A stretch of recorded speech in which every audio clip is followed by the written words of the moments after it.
ଦେଖ ସମ୍ବଳ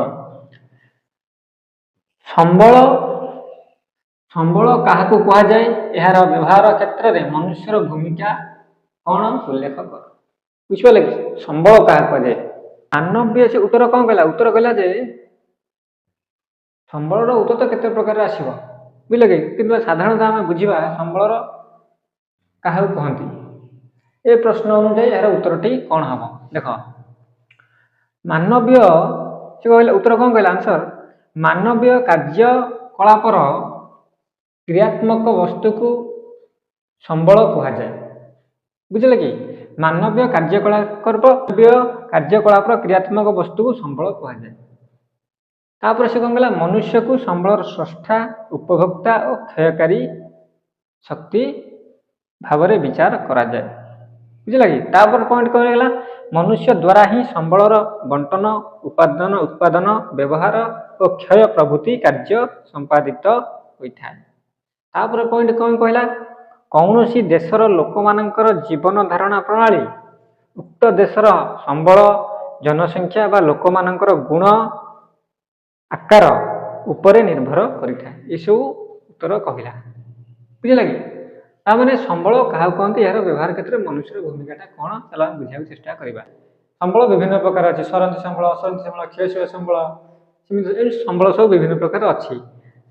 ତେଣୁ ଆମର ଯୋଉ ଅକ୍ଷୟ ସମ୍ବଳ, ଅସରନ୍ତି ସମ୍ବଳ ଯଥା ଜଳ, ବାୟୁ, ସୌରଶକ୍ତି ଏସବୁ କଣ ଆମର ଅସରନ୍ତି ସମ୍ବଳ, ଅକ୍ଷୟ ସମ୍ବଳ। ତେଣୁ ଏଇ ଯୋଉ ସମ୍ବଳ ମନୁଷ୍ୟର ବ୍ୟବହାର ଉପଯୋଗୀ ଆସିଥାଏ ତାକୁ ସମ୍ବଳ କୁହାଯାଏ। ମାନବୀୟ କାର୍ଯ୍ୟକଳାପର କ୍ରିୟାତ୍ମକ ବସ୍ତୁକୁ ସମ୍ବଳ କୁହାଯାଏ।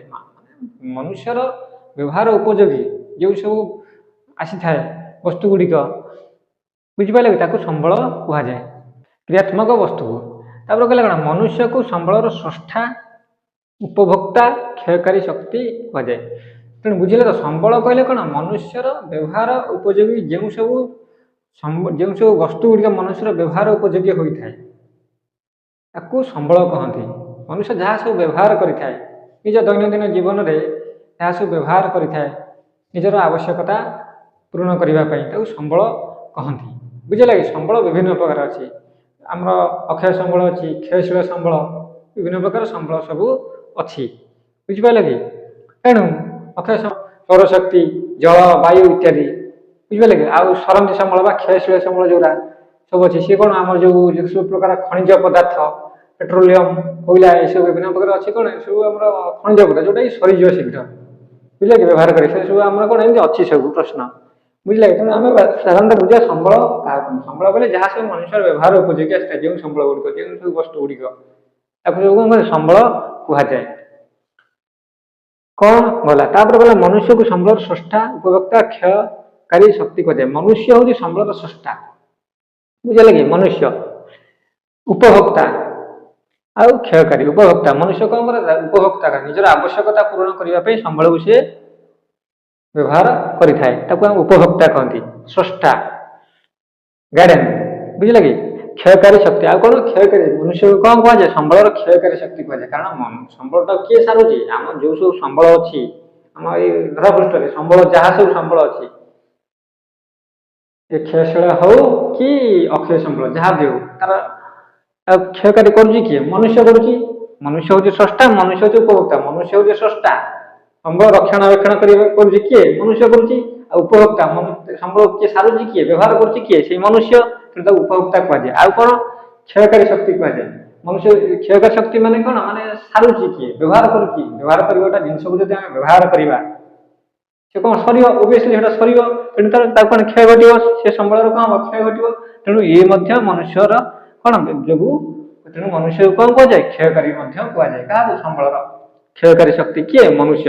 ବୁଝିପାରିଲ କି ଗଲା ତାପରେ ଏଟା ବୁଝିଲେ ନୁହେଁ ପଏଣ୍ଟଟା, ମାନେ ମନୁଷ୍ୟକୁ ସମ୍ବଳର ସ୍ରଷ୍ଟା କୁହାଯାଏ। କାହିଁକି କୁହାଯାଏ, କାରଣ ମନୁଷ୍ୟ ହିଁ ସମ୍ବଳକୁ କଣ କରୁଛି, ରକ୍ଷଣାବେକ୍ଷଣ କରୁଛି। ସେ କ୍ଷୟଶୀଳ ହଉ କି ଅକ୍ଷୟ ସମ୍ବଳ ଯାହା ବି, ରକ୍ଷଣ କିଏ କରୁଛି, ମନୁଷ୍ୟ କରୁଛି। ବୁଝିଲା କି ତାପରେ ଉପଭୋକ୍ତା, ଉପଭୋକ୍ତା ମାନେ ମନୁଷ୍ୟ ସମ୍ବଳଟା ବ୍ୟବହାର କରୁଛି କିଏ, ମନୁଷ୍ୟ ହିଁ ବ୍ୟବହାର କରୁଛି। ତେଣୁ ମନୁଷ୍ୟକୁ ତାଙ୍କ ସମ୍ବଳର କଣ ଉପଭୋକ୍ତା କୁହାଯାଏ। କ୍ଷୟକାରୀ, କ୍ଷୟକାରୀ ମାନେ କଣ, ଗୋଟେ ଜିନିଷକୁ ଆମେ ଯଦି ବ୍ୟବହାର କରିବା ତାର ଜିନିଷ ତାର ଓବିୟସଲି କଣ ସରିବ, ଯାହା ବି ହେଲେ କ୍ଷୟ ଘଟିବ ନା ନାହିଁ। ତେଣୁ ମନୁଷ୍ୟକୁ ମଧ୍ୟ ଏହାକୁ କ୍ଷୟକାରୀ ଶକ୍ତି କୁହାଯାଏ ସମ୍ବଳର। ତାପରେ କଣ କହିଲା, ମନୁଷ୍ୟ ଦ୍ୱାରା ହିଁ ସମ୍ବଳର ବଣ୍ଟନ, ଉତ୍ପାଦନ, ବ୍ୟବହାର ଓ କ୍ଷୟ ପ୍ରଭୃତି କାର୍ଯ୍ୟ ସମ୍ପାଦିତ ହୋଇଥାଏ। ଦେଖ ସେ କହିଲା ମନୁଷ୍ୟ ଦ୍ୱାରା ହିଁ ସମ୍ବଳର ବଣ୍ଟନ, ଉତ୍ପାଦନ, ବ୍ୟବହାର ଓ କ୍ଷୟ ପ୍ରସ୍ତୁତି କାର୍ଯ୍ୟ ସମ୍ପାଦିତ ହୋଇଥାଏ। ବୁଝିଲା? ମନୁଷ୍ୟ ହିଁ ତାର ତ ସ୍ରଷ୍ଟା, ଆଉ ମନୁଷ୍ୟ ହିଁ ତାକୁ ବ୍ୟବହାର କରିଥାଏ, ମନୁଷ୍ୟ ହିଁ ତାକୁ କ୍ଷୟ କରିଥାଏ, ସେ ମନୁଷ୍ୟ ହିଁ ସମ୍ବଳର ସବୁ କିଛି। ବୁଝିଲା କି? ତାପରେ ଆଉ କଣ କହିଲା, କୌଣସି ଦେଶର ଲୋକମାନଙ୍କର ଜୀବନ ଧାରଣ ପ୍ରଣାଳୀ ଉକ୍ତ ଦେଶର ସମ୍ବଳ ଲୋକମାନଙ୍କର ଗୁଣ ଓ ଆକାର ଉପରେ ନିର୍ଭର କରିଥାଏ। ଦେଖ ସେ କଣ କହିଲା, କୌଣସି ଦେଶର ଲୋକମାନଙ୍କର ଜୀବନ ଧାରଣା ମାନେ ଯେ ଆମ ଧରା ପୃଥିବୀରେ ଯେତେ ଦେଶ ଅଛି ସେମାନଙ୍କର ଯୋଉ ଜୀବନ ଧାରଣ ପ୍ରଣାଳୀ, ଦୈନନ୍ଦିନ ଶୈଳୀ କାହା ଉପରେ ନିର୍ଭର କରୁଛେ, ସେ ଦେଶର ସମ୍ବଳ, ସେ ଦେଶରେ କେତେ ସମ୍ବଳ ଅଛି ଏବଂ ଜନସଂଖ୍ୟାର ଗୁଣ ଆକାର ଉପରେ ନିର୍ଭର କରିଥାଏ। ବୁଝିଲା କି?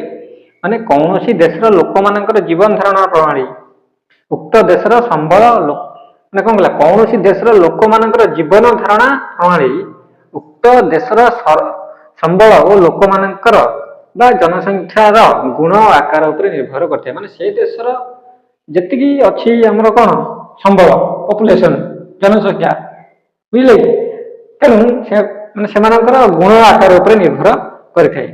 କୌଣସି ଦେଶର ଲୋକମାନଙ୍କର ଜୀବନ ଧାରଣ ପ୍ରଣାଳୀ ଯେକୌଣସି ଆମ ପୃଥିବୀ ଯେତେ ବି ଅଛି ସବୁ ଦେଶ, ସେମାନଙ୍କର ଜୀବନ ଧାରଣ ପ୍ରଣାଳୀ ସେ ଦେଶର ସମ୍ବଳ, କେତେ ତାଙ୍କର ସମ୍ବଳ ଅଛି, ବୁଝିଲା କି? ଆଉ କେତେ ଜନସଂଖ୍ୟା ଅଛି ତାରି ଉପରେ ନିର୍ଭର କରିଥାଏ। ବୁଝିଲେ କି? ଏହିପରି ଭାବରେ ସବୁ ପ୍ରଶ୍ନ ଆସିବ, ବୁଝି ସୁଝିକି ସବୁ ଲେଖିବ, ପଏଣ୍ଟ ଅନୁଯାୟୀ ଲେଖିବ। ବୁଝିଲା? ଥ୍ୟାଙ୍କସ।